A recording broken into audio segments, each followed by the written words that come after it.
Good morning, it's Graeme from Unearthed, and today a little bit of detecting talk. The weather outside is miserable.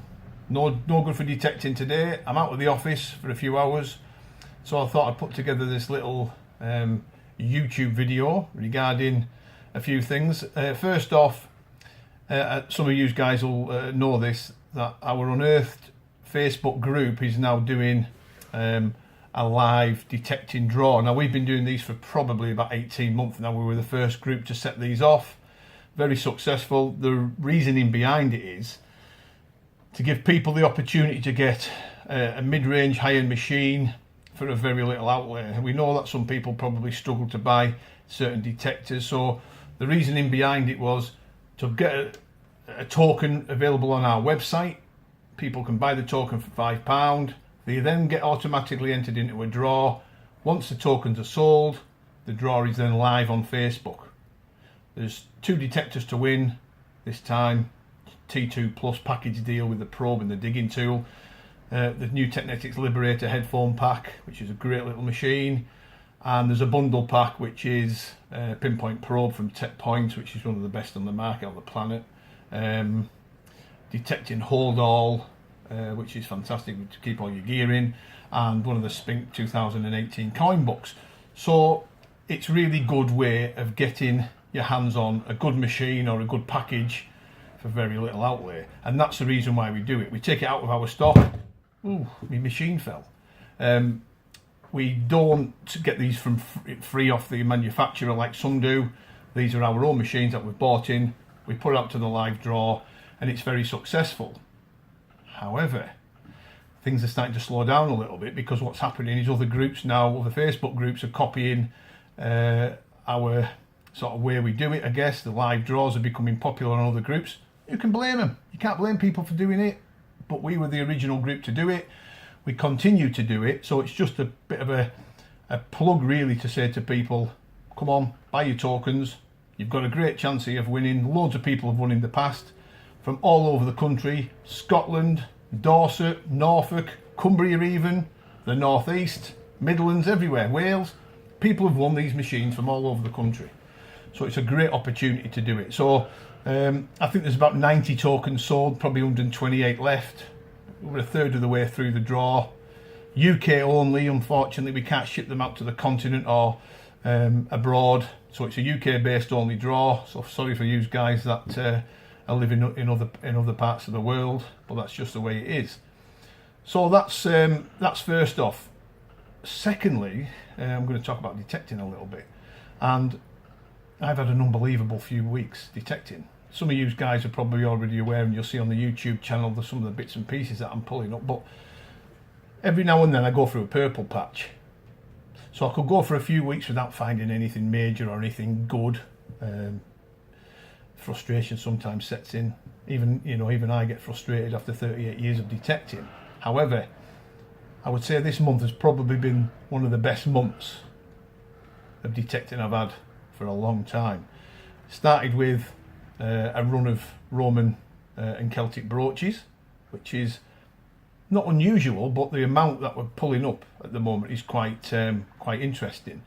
So I think I've had 6 decent brooches, some with pins on, in the last 4 trips, so that's really good. Quite a few Roman coins coming up, 1 or 2 hammered, not many hammered. We don't really get that much hammered actually where we detect. It's more Roman and earlier stuff, but they're always welcome when they come up.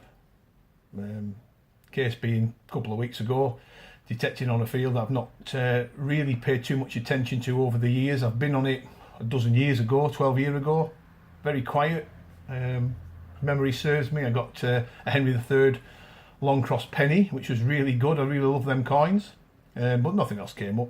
Give it a wide berth. Other fields came available, other farms come available. You seem to forget about these little fields. However, this is the strange thing. A couple of weeks back I was starting to think about that field. Don't know why.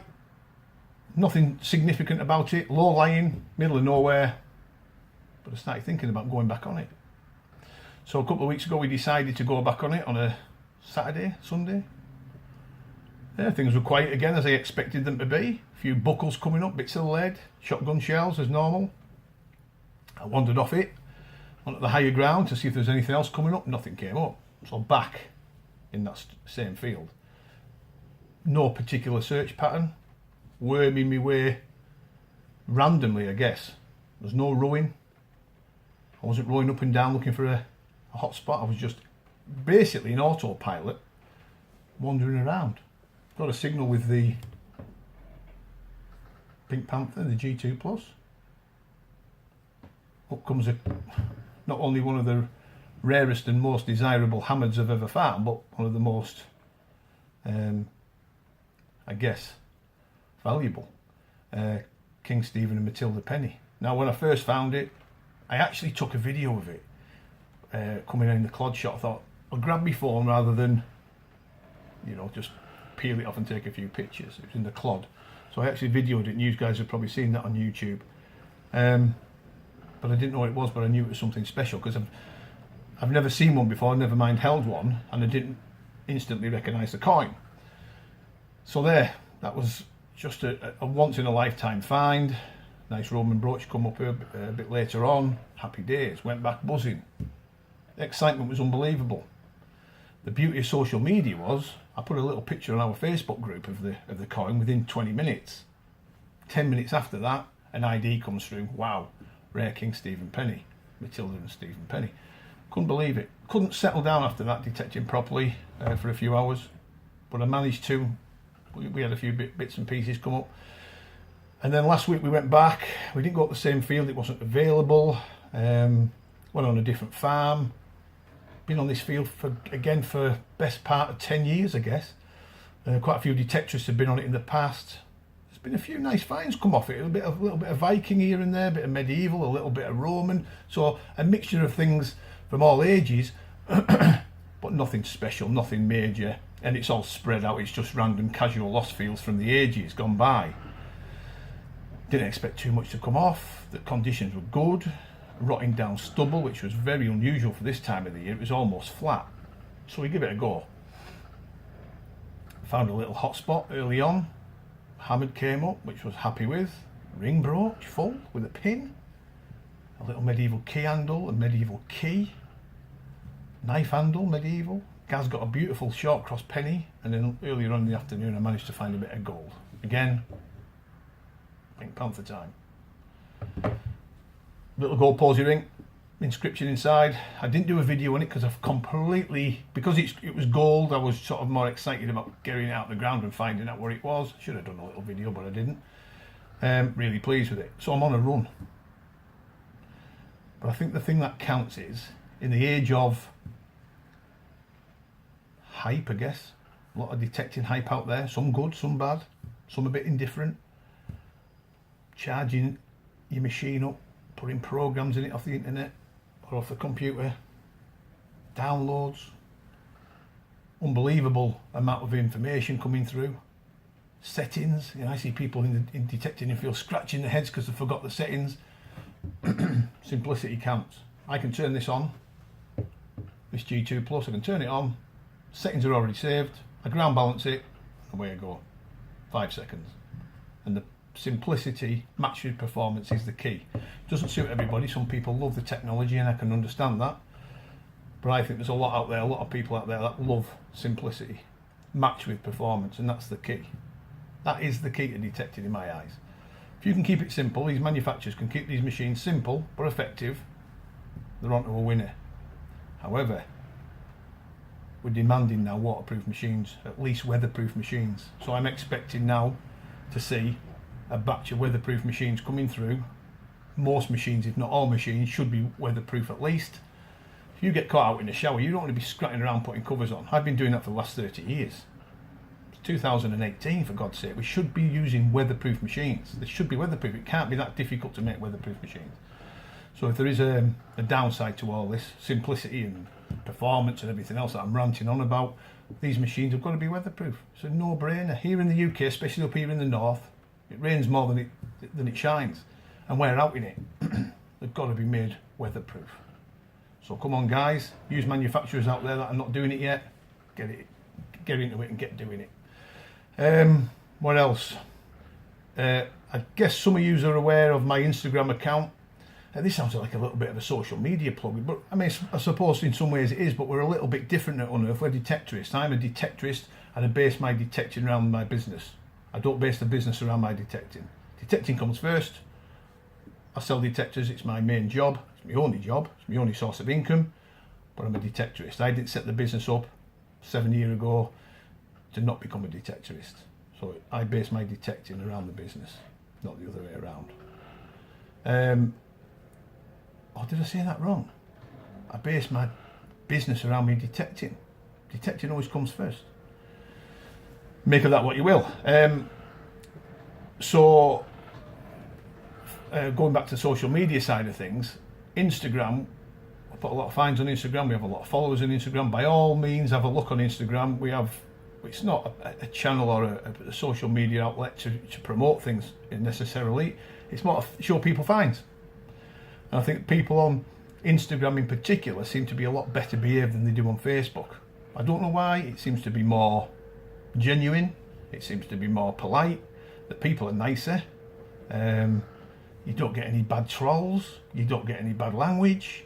You don't get any hassle. So if you go on Instagram, you decide to follow us, it's Unearthed UK Limited. Dead easy to find. You'll see it. There's about 8,500, maybe more, 8,800 people on there now. Feel free to join us. Just lastly, this is a bit weird. I'm not a fan of YouTube, never have been. I've always shied away from it. However, I do see the benefits from it. That's why we've got our YouTube channel. But the main inspiration why I did YouTube was I follow somebody called Total Fishing? TA? Graeme Pullen. Now, I followed Graeme when I was a kid. He used to write for the magazines. I'm just looking at the time there. I thought it was stopping. Graeme Pullen's a fisherman. He's an all-rounder. Fishing, sea fishing mainly, which is what I used to do. Freshwater. He does abroad fishing. Totally awesome fishing. That's it. Totally awesome fishing. He has thousands of subscribers, and the reason is because he keeps things simple. He doesn't hype up all this new generation tackle. He uses cheap and cheerful rods, but he makes some terrific catches. But the main thing is his inspiration. I don't know how old this guy is. His daughter-in-law follows me on Instagram, and I've been having a bit of a crack with her. She does a lot of behind-the-scenes work on the videoing and things, much more professional than we'll ever be because I've got all the gear. But he's inspirational for me because he's got the energy. You know, he must be in his 60s, I guess, without being disrespectful to him. But it's his energy and his drive. He continues to get out there all the time, in all weathers, and do his stuff. And that's a real inspiration to me. So if I'm feeling a bit down, or I'm thinking, do I want to be travelling 4 hours today or 6 hours today detecting? Or do I want to be going on them wet coal fields? Just have a little think of Graeme Pullen, what he does. Yeah, get out there and do it, because you only have one life. So he's a great inspiration to me. And that's the way I want to be. You know, my next 20 years in the detecting game, I want to be doing what he's doing, getting out there before I'm too old, and that's the key. So I hope that's been interesting for you. I suppose it's one last thing, the G2 Plus. That's why I've got it here. Keep showing it. If you look at my early videos on the G2 Plus, my settings are slightly different. Now, this is my original G2 Plus, the one I started off with. This has found me more gold than any other machine I've ever had. Sovereigns, gold hammered, gold rings. Brilliant machine, absolutely tremendous machine. Found everything, found the eagle's head, hammered, silver Roman. I could just list everything. Some unbelievable artifacts. It's a terrific machine. However, my settings on it have changed since the early days. So if I remember rightly, when I first started doing the videos and started using this, it was 40 V-brake, 13 volume, no notch, everything else was pretty much the same, no discrimination, maximum sensitivity. However, I have changed slightly some of the settings, so the V-brake now has dropped down as far as 34, just my own preference. If I want to be picking up small silver coins laying next to the iron, I find that better. The volume's been raised up to 18 from 13, and the reason is because I'm finding that the target signals are coming through stronger. Iron is a little bit louder in the background, but I can put up with that. And I just find it better settings. So I'll use guys that are using the G2 Plus out there that are running on the same settings that I used to. You might want to think about having a bit of a change. So it's 18 volume, 34 V-brake, maximum sense, and 0 disc Graeme, no notch. Easy, you know, easy, happy days, easy stuff. So there it is. I hope that helps. Anyway, hope to do a video maybe in the next couple of weeks of when I'm out in the field, if weather's permitting. It's turned really nasty out here, so I'm hoping that it'll change for the weekend. But if you guys are out this weekend, good luck. Okay.